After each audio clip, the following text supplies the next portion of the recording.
안녕하세요. 잡시광입니다. 앞으로 최소 100년간 대한민국의 안보를 뒤흔들 엄청난 사건이 휘몰아치고 있습니다. 우크라이나 전쟁으로 국제 정세가 혼란스러운 가운데 북한까지 핵공격함을 반드시 보유하겠다고 선전포고를 하는 등 위협이 증가하고 있는데요. 그런데 이러는 와중에 프랑스가 브라질의 핵잠수함 개발을 도와주겠다고 폭탄 선언하며 또 한 번 발칵 뒤집어졌습니다.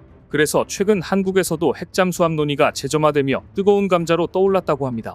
그런데 알고 보니 이미 한국은 모든 기술을 갖고 있다고 하는데 현 상황이 어떤지 자세히 알아보겠습니다. 잠수함 수출 강국 프랑스가 최근 브라질에게 핵추진 잠수함 기술 개발 지원 의사를 밝히면서 전운이 감돌고 있습니다.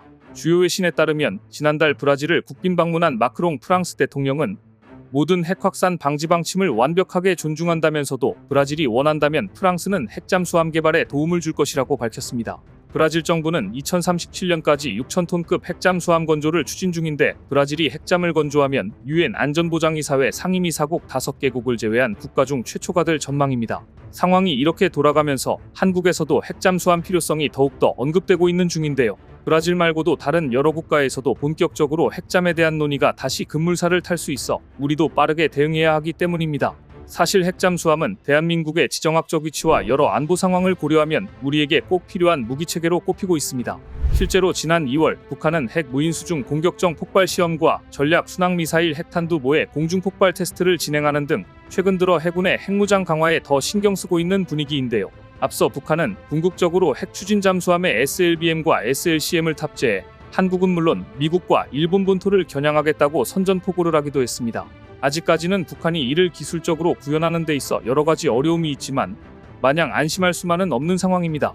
방산업계에 따르면 북한 해군의 수상 전투함정은 740여 척, 잠수함은 76척으로 우리 해군의 수상 전투함정 140여 척과 잠수함 21척에 비해 수적으로 우세합니다.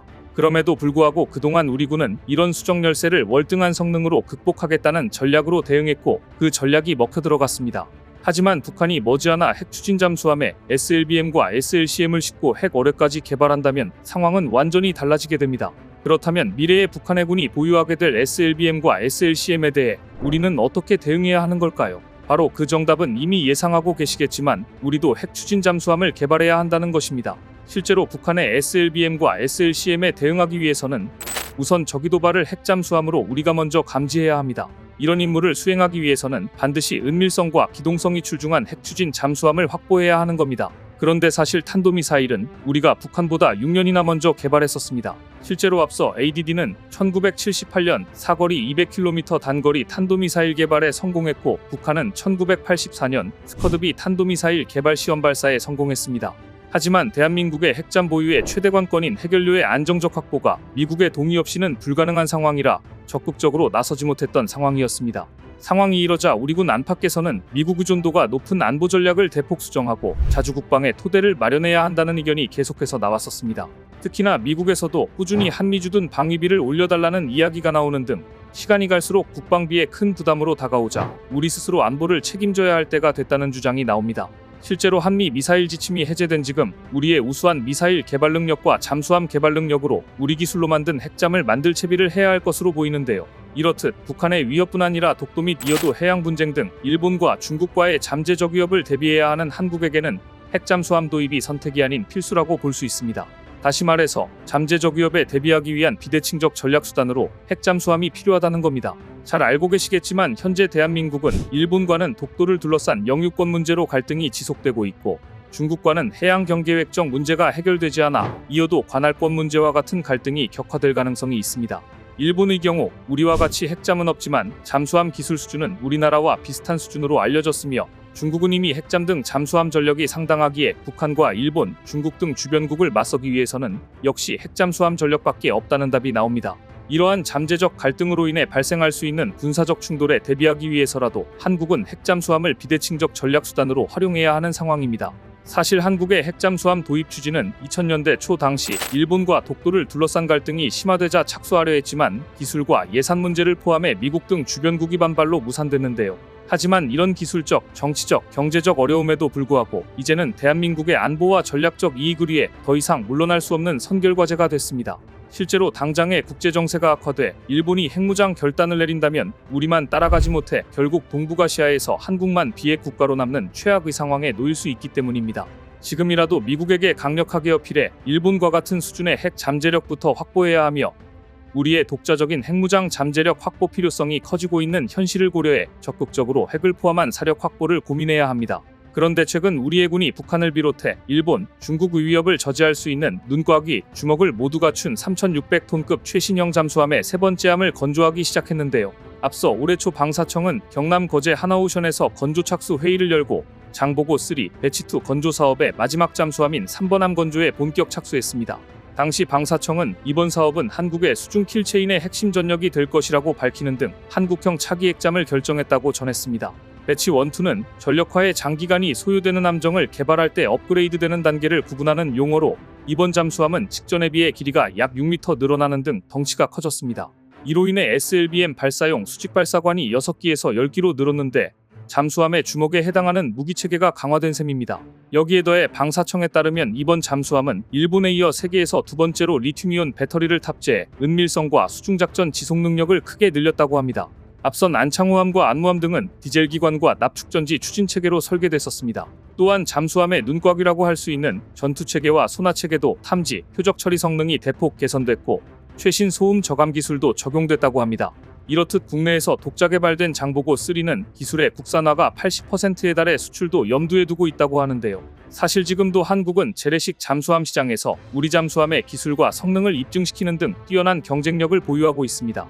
이런 상황에 한국형 핵잠이 등장하게 되면 그 존재만으로도 북한을 비롯해 주변국에게 위협을 가할 것으로 보입니다.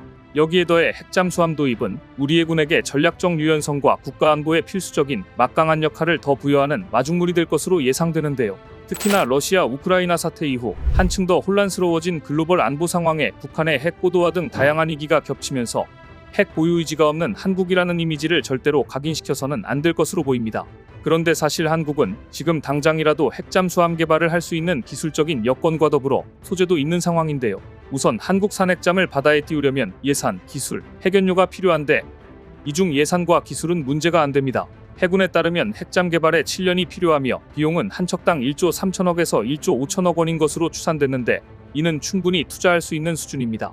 여기에 더해 대한민국은 장보고 1, 장보고 2, 장보고 3 잠수함을 연이어 만들면서 잠수함 기술을 오랫동안 쌓아오면서 노하우를 축적한 상태로 부족한 기술은 국내 연구로 메우거나 해외에서 도입하면 되기 때문에 문제가 되지 않습니다. 그런데 핵잠의 심장인 원자로와 원자로를 가동할 핵연료 확보가 결정적인 걸림돌이 되고 있습니다. 앞서 우리나라가 1975년에 가입한 핵 확산 방지 조약은 핵무기 확산을 금지하는 조약으로 핵무기를 탑재하지 않는 핵잠수함 보유 자체가 문제된 적이 없었는데요. 그런데 2015년 개정된 한미 원자력 협정은 한국이 미국산 우라늄을 20% 미만으로 전홍축하고자 할 때 고위급위원회 협의를 통해 서면 약정으로 합의해야 한다고 돼 있습니다. 이렇듯 전홍축 우라늄 확보를 위해서는 한미 고위급위원회 협의를 통해 서면 약정하도록 돼 있기 때문에 핵잠을 만들기 위해선 미국의 사전 동의가 필요한 겁니다.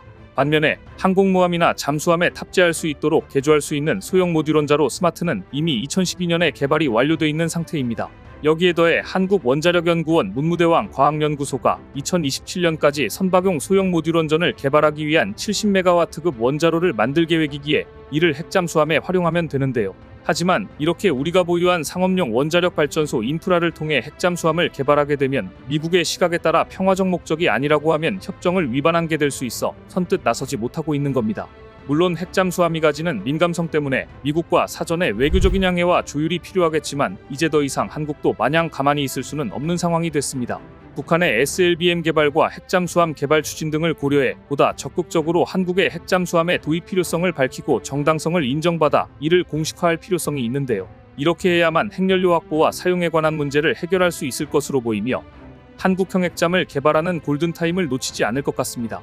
오늘 준비한 소식은 여기까지입니다. 댓글을 통한 여러분들의 많은 의견 기다리겠습니다. 시청해주셔서 감사합니다.